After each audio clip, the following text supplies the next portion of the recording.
같이 묵상으로 기도를 드리겠습니다.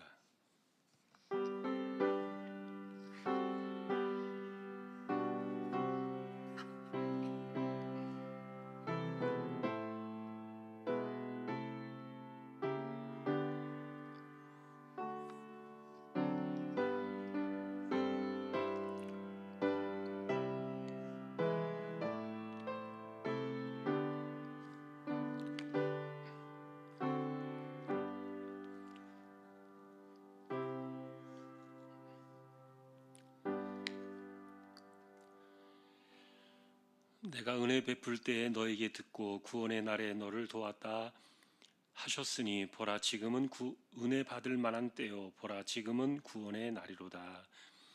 아멘. 하나님을 예배합니다. 이 시간도 저희들을 예배자로 세워주셨습니다. 성령께서 부족한 저희들을 붙들어 주시고 예배를 통하여 우리 하나님 홀로 영광을 받으시옵소서.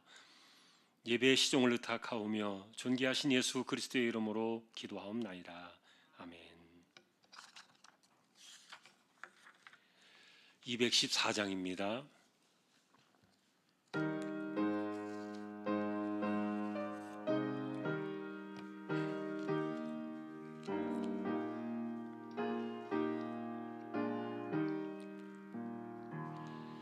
나 주의 도움 받고자 주 예수님께 빕니다. 그 구원 허락하시사 날 받아 주소서. 내 모습 이대로 주 받아 주소서. 날 위해 돌아가신 주 날 받아 주소서.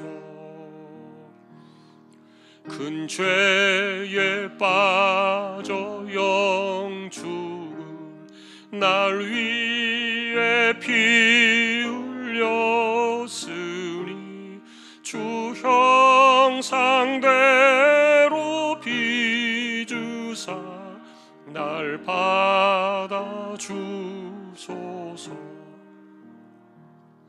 내 모습 이대로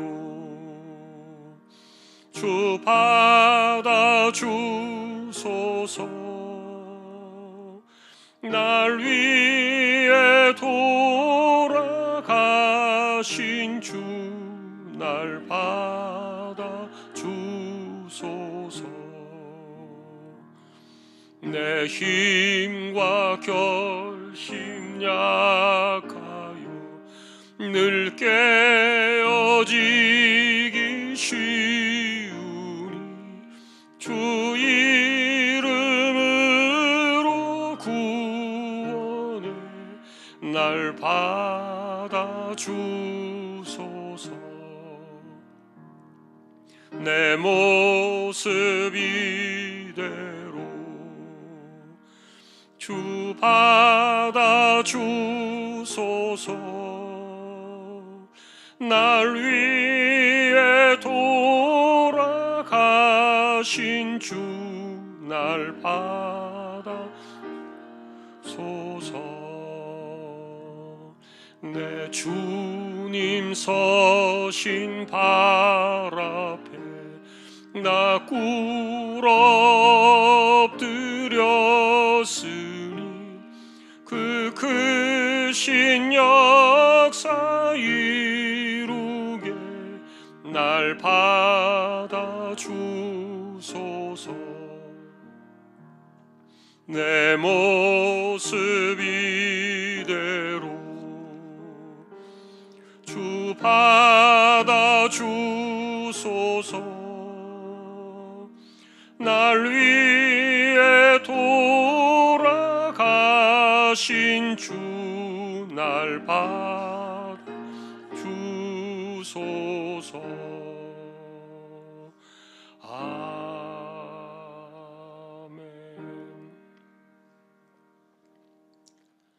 지숙진 집사님 기도하시겠습니다.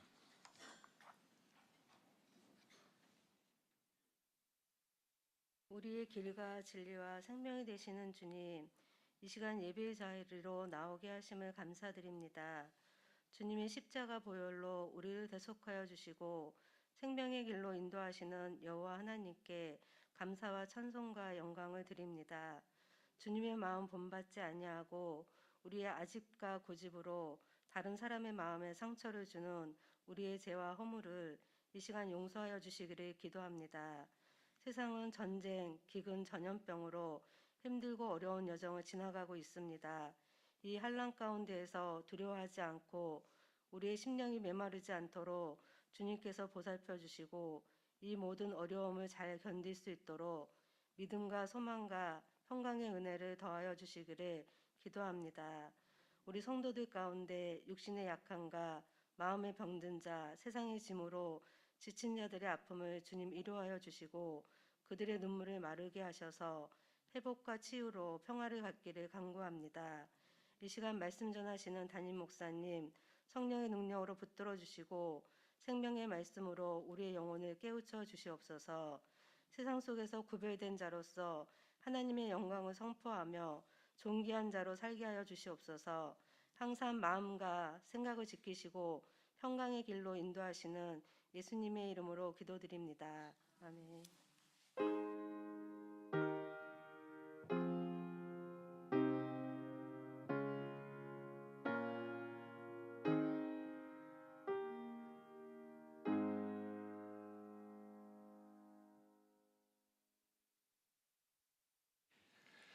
하나님의 말씀 열왕기상 9장이 되겠습니다.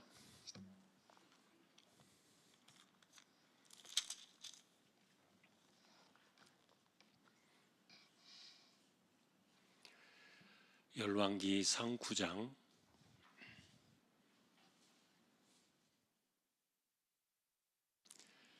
한 절씩 교독하겠습니다. 솔로몬이 여호와의 성전과 왕궁 건축하기를 마치며 자기가 이루기를 원하던 모든 것을 마친 때에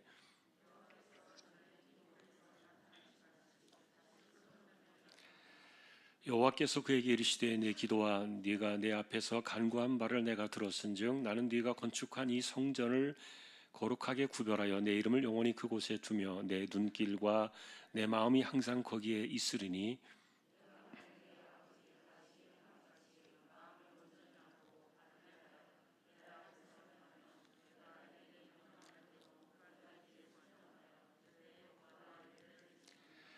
내가 네 아버지 다윗에게 말하기를 이스라엘의 왕위에 오를 사람이 내게서 끊어지지 아니하리라 한 대로 네 이스라엘의 왕위를 영원히 견고하게 하려니와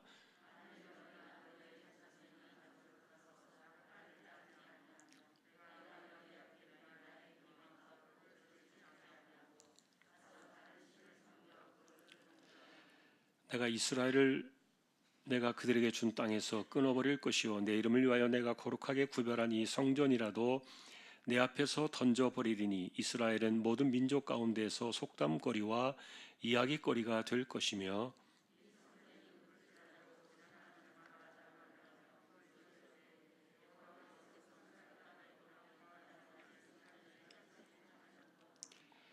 대답하기를 그들이 그들의 조상들을 애굽 땅에서 인도하여 내신 그들의 하나님 여호와를 버리고 다른 신을 따라가서 그를 경배하여 섬김으로 여호와께서 이 모든 재앙을 그들에게 내리심이라 하리라 하셨더라.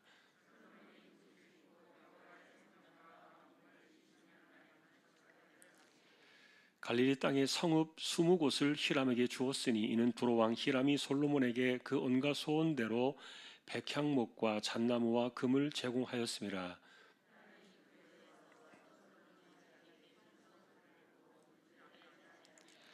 이르기를 내 형제여 내게 준 이 성읍들이 이러한가 하고 이름하여 가불 땅이라 하였더니 그 이름이 오늘까지 있느니라.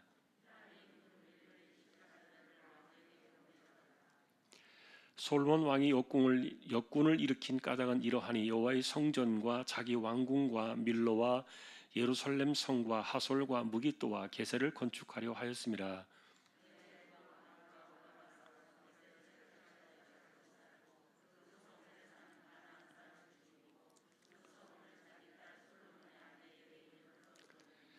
솔로몬이 게셀과 아래 베토론을 건축하고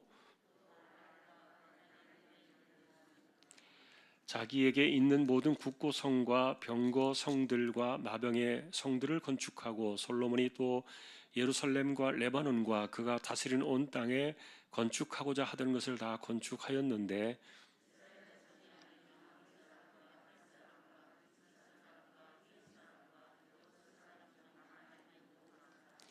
곧 이스라엘 자손이 다 멸하지 못함으로 그 땅에 남아있는 그들의 자손들을 솔로몬이 노예로 역군을 삼아 오늘까지 이르렀으되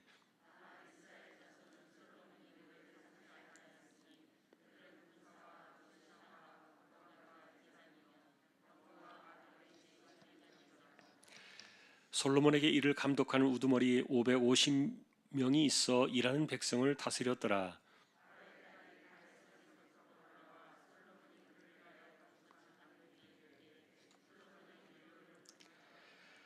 솔로몬이 여호와를 위하여 쌓은 제단 위에 해마다 3번씩 번제와 감사의 제물을 드리고 또 여호와 앞에 있는 제단에 분향하니라. 이에 성전 짓는 일을 마치니라.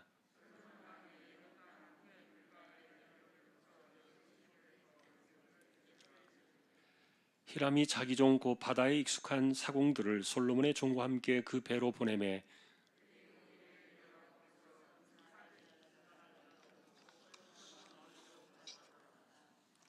아멘. 교회 소식입니다. 4월 첫 주에 세례식이 있습니다. 함께 준비해 주시면 좋겠습니다. 그리고 주황 가족 찬양대회가 5월 달에 21일 날 셋째 주가 됩니다만 함께 하려고 합니다. 오랫동안 저희가 이런 행사들을 하지도 못하고 그랬는데 가족들 같이 준비하셔서 또 은혜 시간이 될 수 있기를 소망합니다. 다른 내용들 오늘 이번 주 토요일에 결혼식이 있습니다. 강시영 집사님, 이계순 권사님 가정의 딸 레휘 양 교회 출발은 오전 9시 30분이 되겠습니다. 다른 소식들은 주보를 보아주시면 되겠습니다. 이제 35구역 찬양으로 영광을 돌리겠습니다.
하나님 감사합니다. 35구역을 세워주셨습니다. 구역의 가정들을 기억해 주시고 함께하지 못한 분들에게도 동일한 은혜를 내려 주십시오. 말씀을 상고하려 합니다. 부족한 총과 저희 모두에게 말씀으로 충만하게 임재하여 주십시오. 존귀하신 예수님의 이름으로 기도합니다. 아멘.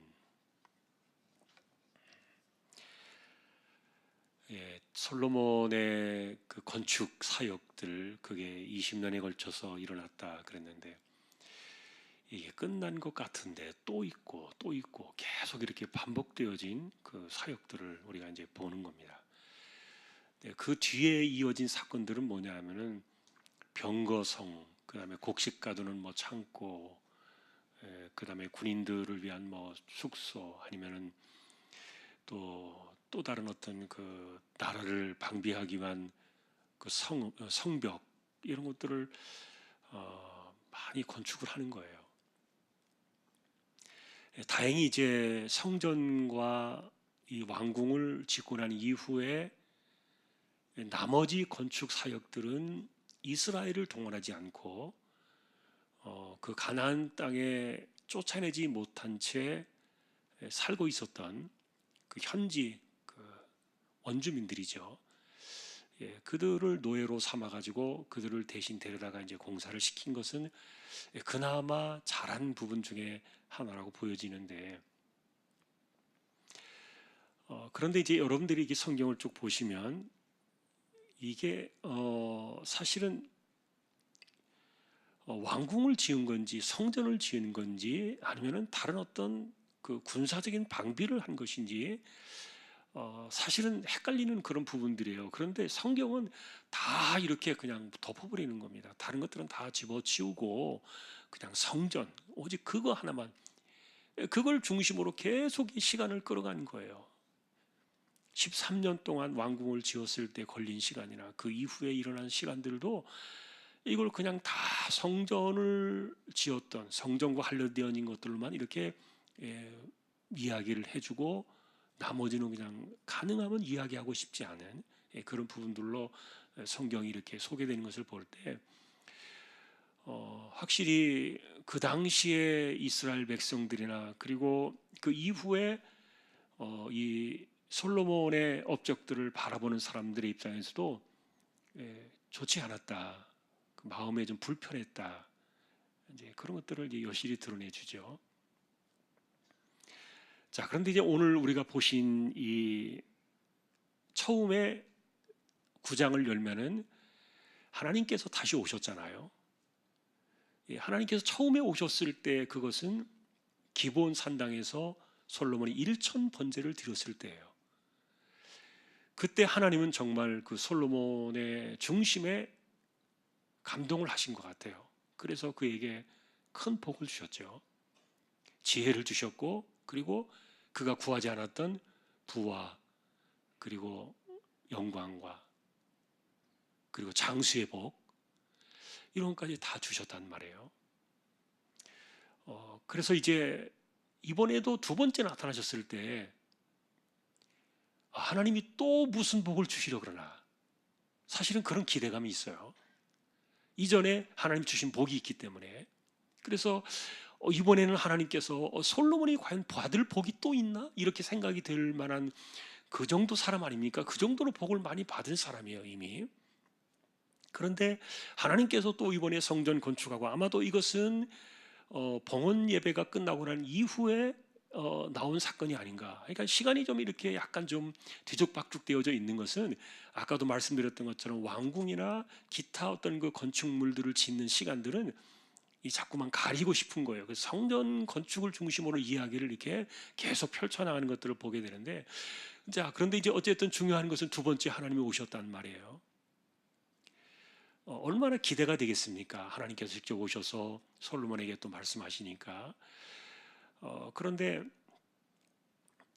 오늘 이 두 번째 오신 그 하나님께서도 사실은 성전을 지은 것에 대해서 응답을 받으셨고, 그리고 굉장히 또 기뻐하신 것도 맞아요. 왜냐하면 그 지성소 안으로 언약궤가 들어갈 때 이게 한 400년 만에 여호와의 영광이 다시 나타난 것이라 말씀을 드렸잖아요.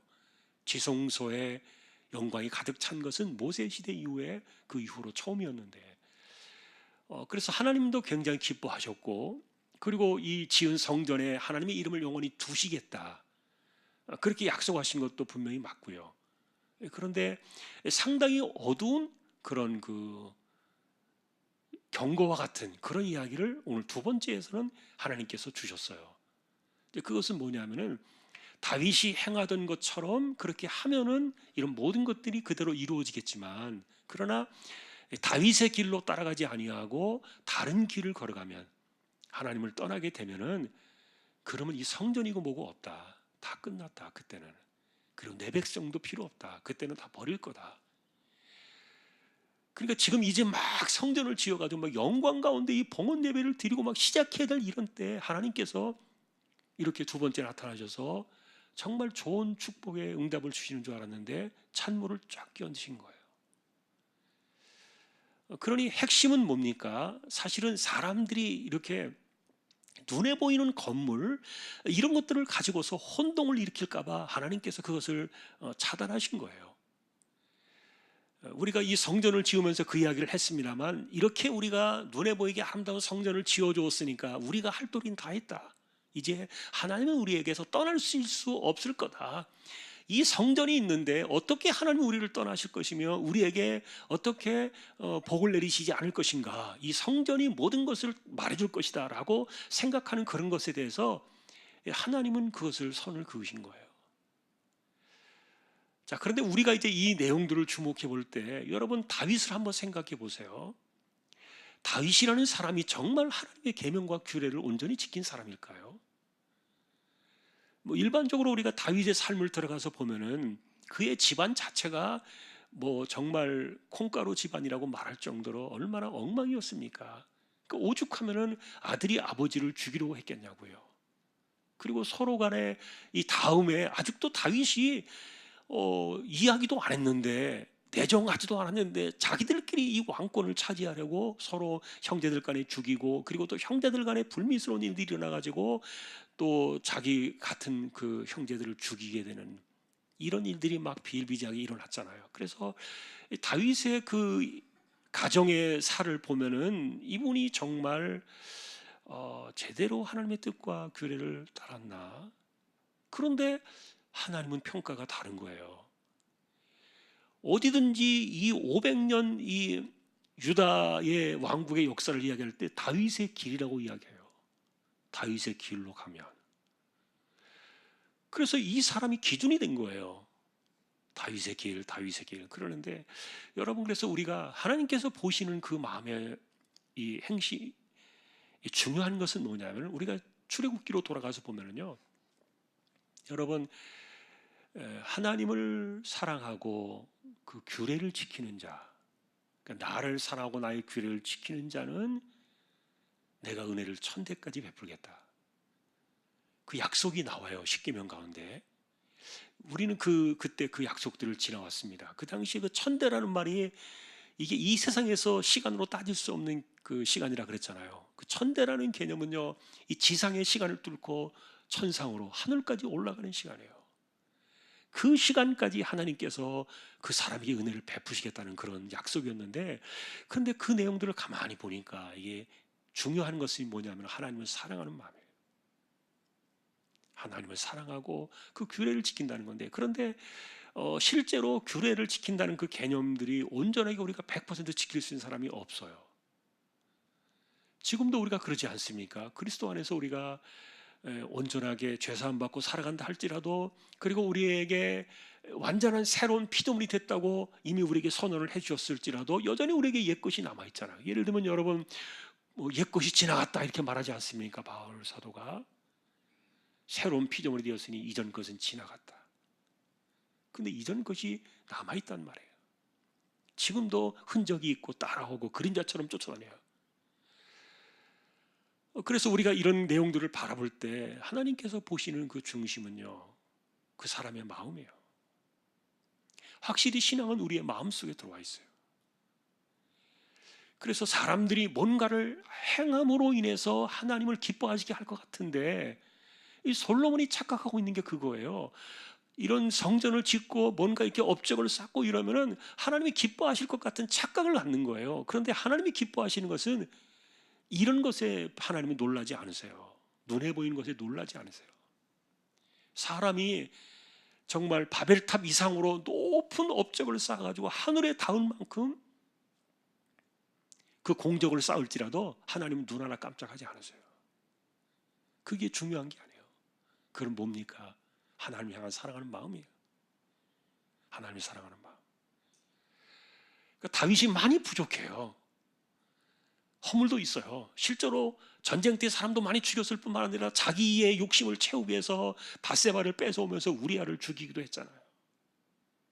그것 때문에 이런 그 집안이 이렇게 풍비박산이 났습니다만, 어쨌든 이런 그 과정들을 보면은 다윗은 정말 하나님의 길을 온전히 걸어간 사람이 아닌데, 그런데 하나님은 계속 말씀만 하시면 다윗의 길을 이야기하는 거예요. 다윗의 길, 다윗의 길.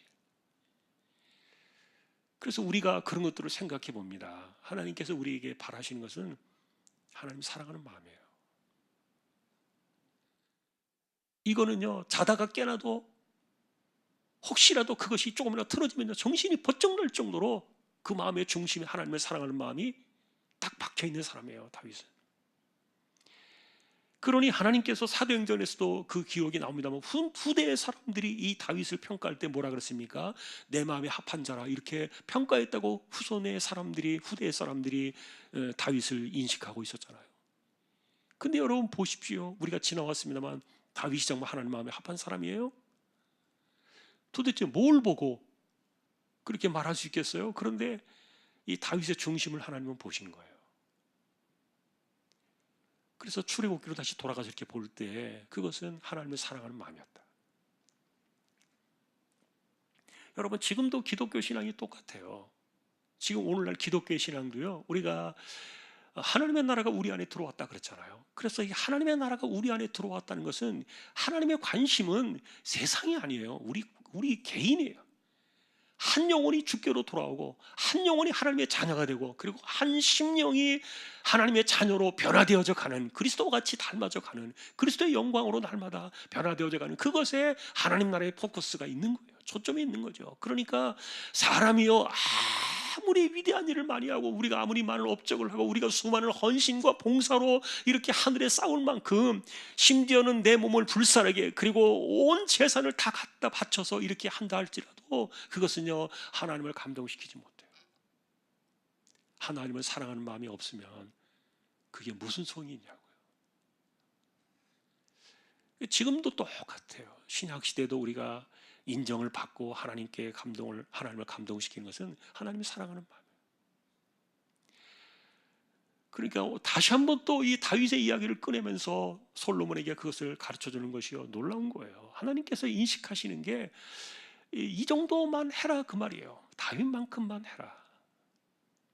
그것은 뭔가 업적을 이뤘다는 그런 개념이 아니라, 금방 계속 강조한 것처럼 하나님 사랑하는 마음이에요. 자, 그런데 어쨌든 이렇게 막 영광이 있고 난 이후에 기도를 응답하셨다는 그 정말 귀한 말씀을 주시면서 또 다른 복이 오지는 않을까, 이렇게 기대를 하고 바라보고 있는데, 그런데 하나님께서는 이 성전을 가지고서 이제 좀 의기양양해가지고 이제는 모든 것이 다 끝났다라고 생각되어지는 솔로몬에게 탁 치고 들어오신 거예요. 하나님께서 이것은 영원하지 못하다. 너와 너의 후손들이 이 다윗의 길을 걸어가지 아니하면 그럼 이 성전조차도 없어진다. 그래서 여러분, 우리가 생각해 볼 때 실제로 없어졌잖아요. 500년이 지난 이후에 없어졌잖아요. 500년도 안 지나서 450여 년 정도 지나가지고 없어졌는데, 그런데 이 하나님께서 없어질 그 성전을, 나중에 BC 586년에 사라질 그 성전을 바라보시면서 미리 이렇게 예언하신 것인가, 이렇게 보실 수 있겠지만, 하나님께서 그렇게 말씀하신 것은 아니에요. 또 어떤 분들은 그래서 어차피 이 성전은 무너지게 되어 있다는 것을 하나님께서 암시하셨다, 이렇게 이야기하는 분도 있는데, 그러나 이 하나님의 의도는 그런 것이 아니에요. 하나님께서 성전이 무너지기를 바라시겠습니까? 그리고 사람들이 하나님을 떠나가지고 하나님을 사랑하지 않냐고 우상길로 나가는 것을 바라시겠습니까? 절대로 그런 거 아니에요.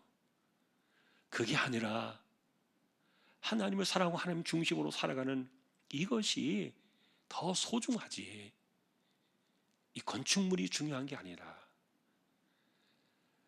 그래서 처음에 하나님께서 시내산에서 모세에게 주셨던 그 율법의 정신과 그대로 가는 거예요. 여러분, 그래서 이것을 갖다가 예수님께서는 이 구약의 모세 율법을 딱 두 개로 압축을 해주셨잖아요. 그게 뭐예요? 하나님 사랑, 이웃 사랑이에요. 그 거대한 율법이 딱 두 개로 압축돼 나오는 거예요. 하나님 사랑, 이웃 사랑. 근데 이게 다 같이 가요. 그래서 사람들을 사랑하지도 않고 또 하나님을 사랑하지도 않고 이런 것들이 같이 가고, 하나님 사랑, 이웃 사랑 이런 것들이 다 같이 가기 때문에 둘 다 같이 어느 쪽에서든지 양쪽에서 바라볼 때 우리가 인정을 받고 또 같은 길을 가야 되는데, 지금도 하나님께서 말씀하시는 것은 그래서 그 중심을 다 건드려 주신 겁니다. 자, 이것이 이제 첫 번째 하나님께서 주신 말씀들인데, 그런데 이스라엘 백성들이 정말 여기서 굉장히 더 무서운 것은, 만일에 나중에 다른 신들을 쫓아가고 하나님을 버려서 이 성전이 무너지고 나면 그 다음에 이제 이스라엘은요 모든 세상 가운데서 속담거리가 될 거라는 거예요. 이야기거리가 된다.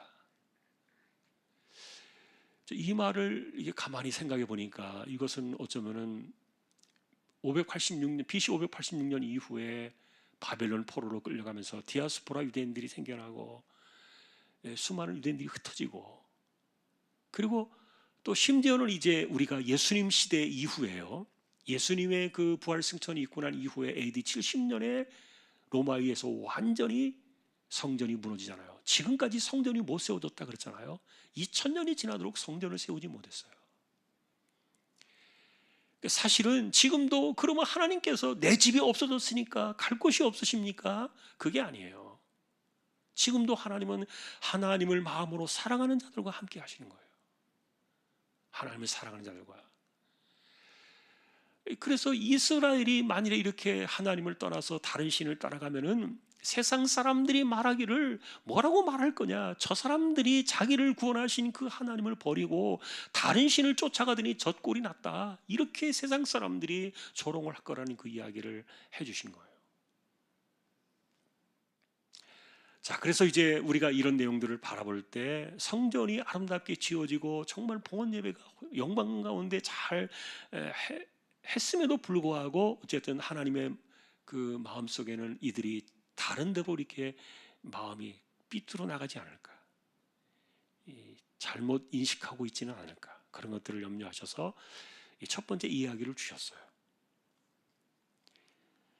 자, 그 다음에 이제 우리가 조금 생각해 볼 수 있는 것은 뭐 성읍을 건축하고 그 다음에 뭐 성벽을 건축하고 이런 것들을 우리가 통합적으로 한번 정리해 볼 게 있는데요. 그것은 뭐냐면은 모세가 이분이 죽기 전에 광야 40년째 되던 11월 달에 그 해입니다.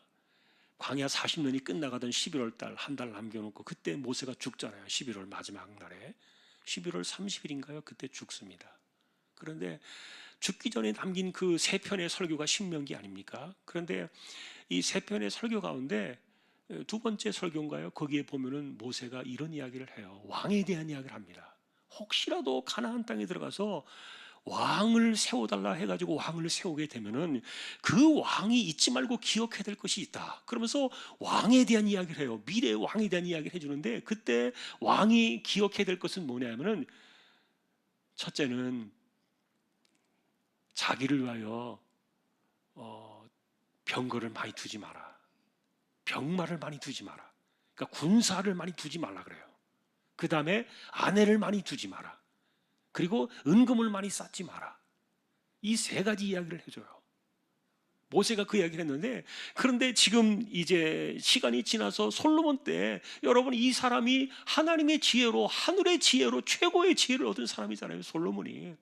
그래서 우리가 지난번에도 보셨던 것처럼 8장에서 봉헌 예배를 드릴 때 어떻게 이렇게 위대한 기도를 합니까? 이 하나님을 중심으로 돌아가는, 그러니까 하나님을 인지하고 인식하는 그런 지혜와 지식의 깊이가요, 누구도 따라갈 수 없어요. 그러니까 여러분, 잠언, 전도, 아가서 이런 성경들이 굉장한 성경 아닙니까?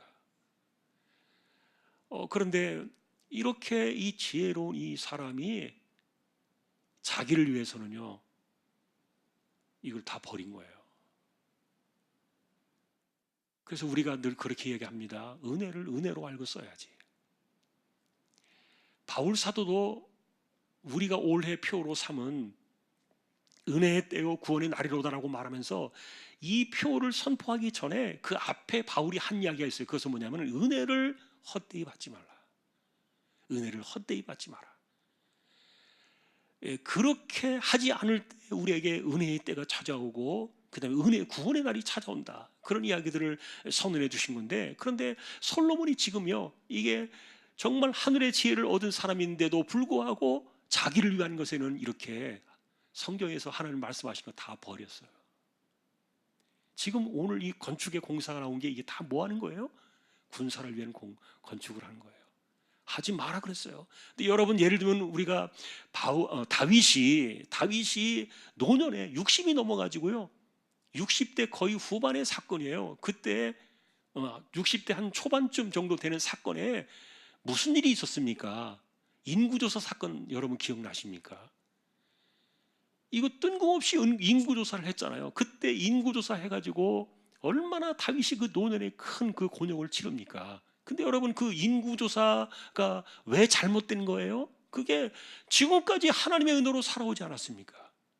나라를 지켜두시고, 그리고 건강을 지켜두시고, 그리고 이 모든 것에 안녕과 평안을 주신 그 복의 하나님이신데, 그런데 이제 뜬금없이 이게 군사수를 헤아리고 막 이렇게 하는 것은 내가 이만큼 키웠고, 내가 이만큼 해냈고, 그리고 내가 이만큼 이 나라를 보존했다라는 그런 자기중심의 자기 자랑을 하려고 이런 것들을 행한 것이 아닙니까? 인구조사가. 그러니까 하나님께서 바로 찾아오셨잖아요. 그런데 이 솔로몬은요, 한 걸음 더 나가 버렸어요. 하지 말라 하는 것을 그냥 인구조사 정도가 아니라 아예 그냥 성벽을 짓고 막 군사를 기르고 이런 것 가지고 이제 배투 들이면서 이제 편안하게 이제 살려고 하는 거죠.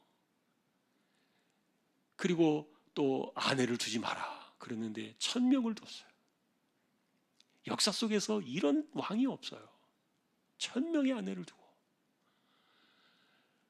그리고 은금을 많이 쌓지 마라 그랬는데, 우리가 지금 마지막 장에 보시면요, 에돔 땅 홍해 물가에 엘로 근처 에시온게벨에서 배를 지어요. 이 구남 같은 그런 큰 배예요. 근데 이 배를 지어 가지고 오빌이라는 땅으로 가서 이 귀한 귀금속들을 가지고 와요.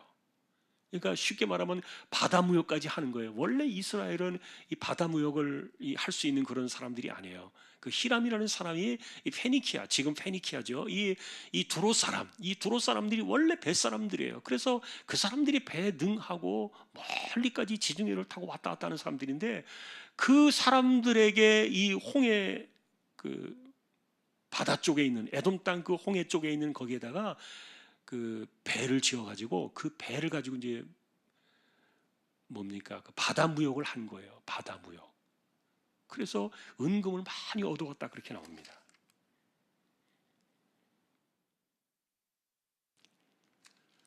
자, 그러니까 하지 말라는 것만 골라가서 다 하는 거예요. 그렇게 했어요, 솔로몬이. 참, 그래서 지금 이제 막 밑둥이 흔들리고 있다. 우리가 계속 하는 이야기입니다만, 우리가 그 본문을 딱 만날 때 가슴이 철렁 내려앉는 거예요. 그러니까 이 성경을 기록한 사람은 그 이후의 사건까지 기록하고 있었기 때문에, 다 알고 있었기 때문에 솔로몬이 딱 죽자마자 나라가 확 기울어져 버리는, 나라가 두동강이 나버리는 이런 그 위험한 사건들이 있었는데, 이게 다 개인적으로 성경을 떠나가지고 하나님 말씀대로 하지 않고 자기 욕심을 채우기 위해서 이렇게 했던 거예요.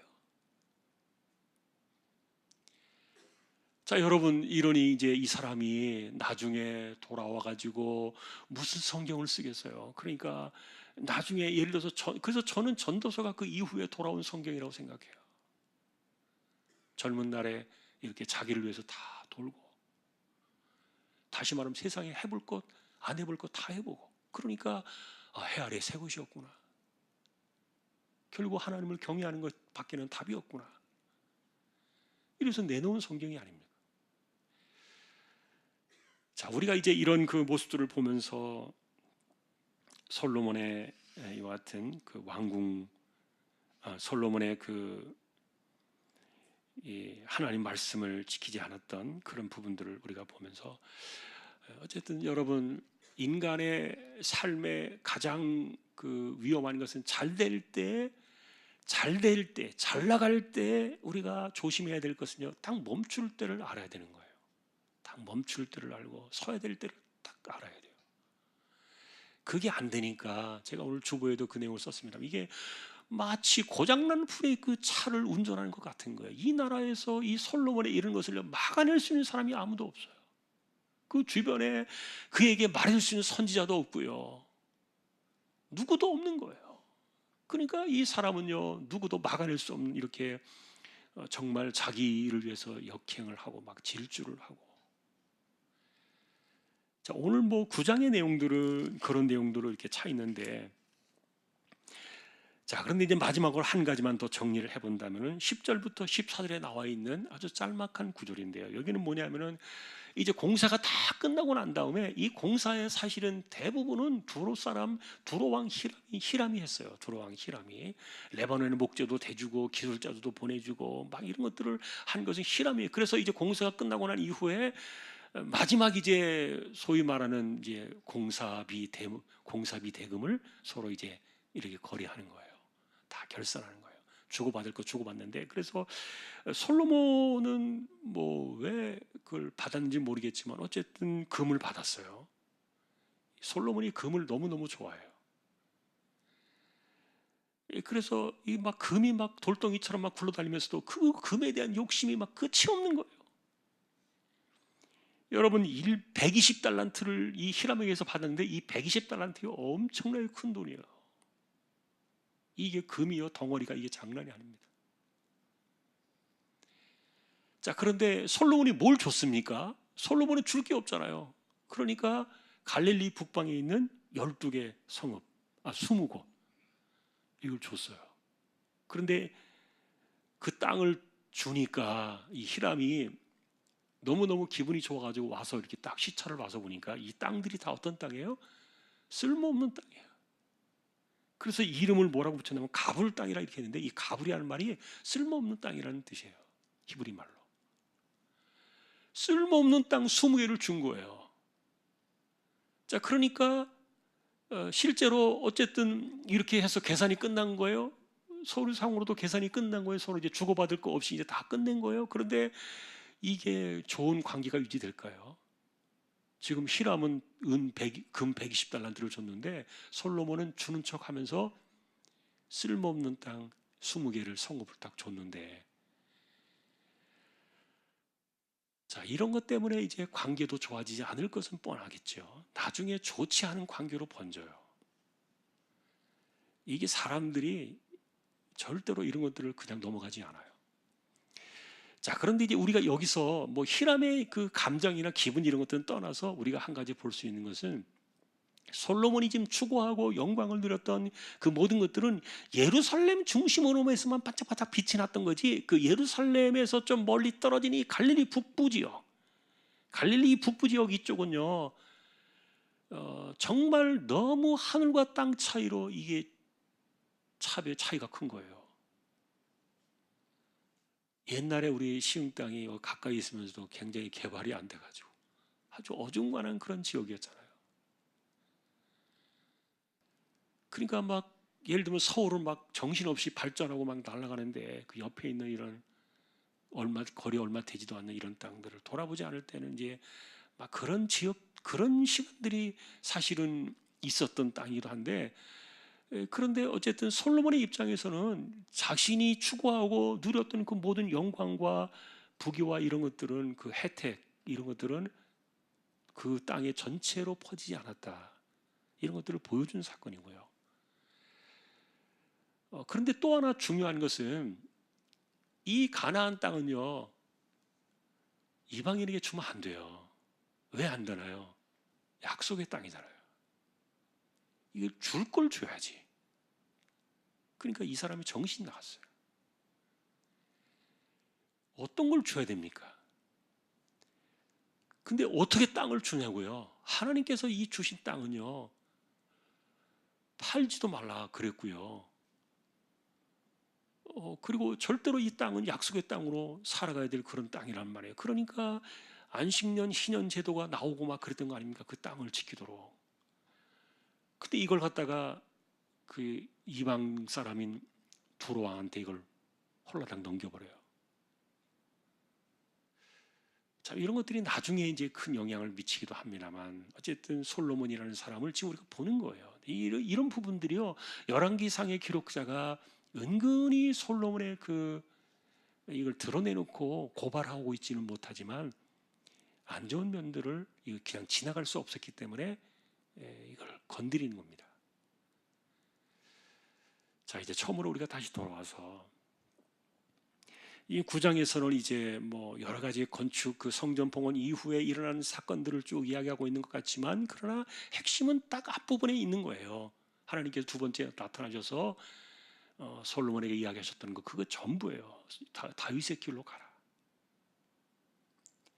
다윗의 길로 가지 않으면 다윗이 행했던 것처럼 마음을 온전히 하고 바르게 해서 하나님 앞에서 행하며 살지 않는다면, 이 다윗의 길이라고 우리가 요약하는 이 내용들로 가지 않는다면 성전이고 백성이고 다 끝이 없다. 이건 아무 소용이 없다. 네가 하는 그런 일들 무슨 의미가 있느냐. 실제로 여러분, 여리고성 들어올 때 이스라엘 백성들이 뭐 창을 들고 이겼습니까? 화살을 들고 이겼습니까? 아무것도 들지 않고 여자들, 심지어는 애들까지요, 그냥 그 여리고성을 돌기만 했던 거 아닙니까? 성전을, 그 두터운 그 여리고성을 무너뜨리게 하신 것은 하나님이시지. 그때 우리가 그 얘기 했잖아요. 얼마나 기분 좋게 우리가 그 얘기 했습니까? 하나님께서 딱 일곱째 날에 7바퀴 돌고 그냥 와 함성을 지를 때, 그게 요단강 건널 때부터 침묵했다 그랬잖아요. 제가 이스라엘 백성들의 침묵이 그렇게 있었던 거예요. 그게 한 열흘 가까이 돼요. 열흘 좀 더 될 수도 있는데 일체 백성들이 말하지 않았어요. 그 가운데 뭐 할례도 받고 유월절도 지키고 막 이렇게 해서 기다리고 있다가, 그 다음에 일주일 동안에 이 성을 돌고 일주일째 되던 날에 함성을 지르고 막 그건 하나님에 대한 찬양과 영광이죠. 그런데 하나님께서 보이지 않는 거대한 손으로 여리고를 확 밀어버리시잖아요. 얼마나 그 멋있습니까? 그렇게 해서 이스라엘 백성들이 가나안 땅에 정착을 하고 된 건데, 그리고 그 이후에도 그렇게 될 거라고 이야기하신 거고요. 다윗이 그런 삶을 살아왔고요. 그런데 지금 이런 그 모습들이 자꾸만 나온 거, 이것이 잘못되었기 때문에 하나님께서 그래서 다시, 사실 9장의 핵심은 그래서 그겁니다. 마음 하나님을 사랑하라. 마음 중심으로 하나님을 사랑하라. 그러지 않으면 눈에 보이는 것도 다 소용이 없다. 우리의 진정한 신앙과 우리의 삶의 복은 바로 그것밖에 없어요. 여러분, 하나님을 사랑해야 됩니다. 하나님을 사랑하는 마음으로 사는 겁니다. 내가 뭘 얼마나 많이 했느냐 중요하지 않아요. 그거 물론 우리가 해야 되겠지만 그것 가지고 하나님을 기쁘시게 할 수 없어요. 하나님을 기쁘시게 하는 것은 믿음밖에 없어요. 우리의 마음을 드려야 돼요. 하나님을 사랑하는 마음, 그것이 우리가 하나님이 기뻐하시는 삶이라는 것을 한 번 더 기억하는 저와 여러분이 될 수 있기를 주님의 이름으로 축원합니다. 찬송가 208장입니다.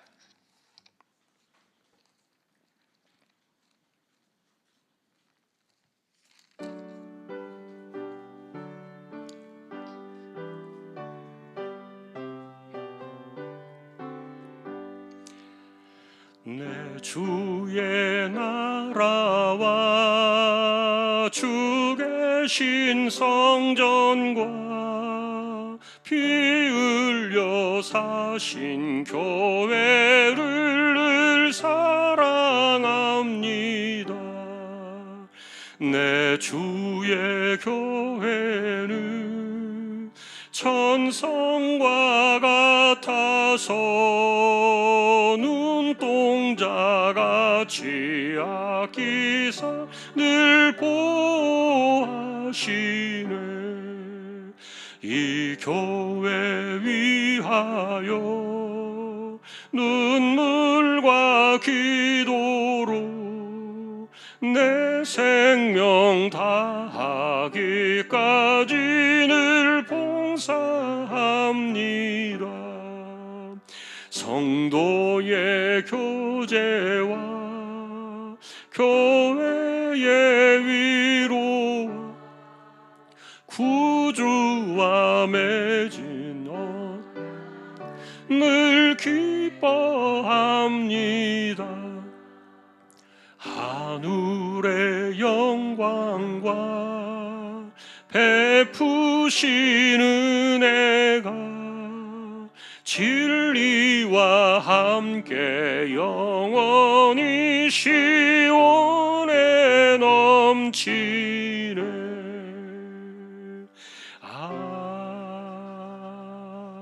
아멘.